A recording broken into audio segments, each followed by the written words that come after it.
এরপর প্রশ্ন হলো শিরকি যারা মুসলিম হয়েও শিরকে লিপ্ত তারা যদি তওবা না করে মৃত্যুবরণ করে তাহলে কি তার চিরকাল জাহান্নামের অধিকারী হবেন, নাকি শিরক করার কারণে জাহান্নামের শাস্তি ভোগ করার পর জান্নাতে প্রবেশ করবেন? ভাই,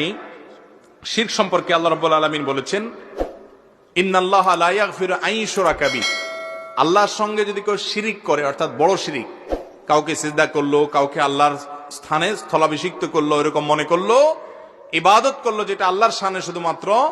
করা যায়, সেটা বড় শিরিক করলো, তাহলে সেই ব্যক্তি সম্পর্কে আল্লাহ বলেছেন এইটাকে আল্লাহ তাআলা মাফ করবেন না। ওয়া ইয়াগফিরু মা দুনা যালিকা লিমান ইয়াশা, শিরক ছাড়া যেগুলো আছে তার সবগুলা যত অন্য অপরাধ হোক না কেন, বান্দার হকের কথা ভিন্ন, বান্দার কাছ থেকে মাফ নিতে হবে, আল্লাহর হক সংশ্লিষ্ট সমস্ত অপরাধ আল্লাহ মাফ করবেন, কিন্তু শিরক মাফ করবেন না। এই জন্য শিরক করে কেউ যদি তওবা করে মাফ চায় তাহলে ভিন্ন কথা, আবার মাফ হবে। কিন্তু শিরক করে তওবা করা ছাড়া, শিরক করা অবস্থায় সে মারা গেল, তাহলে মুশরিক অবস্থা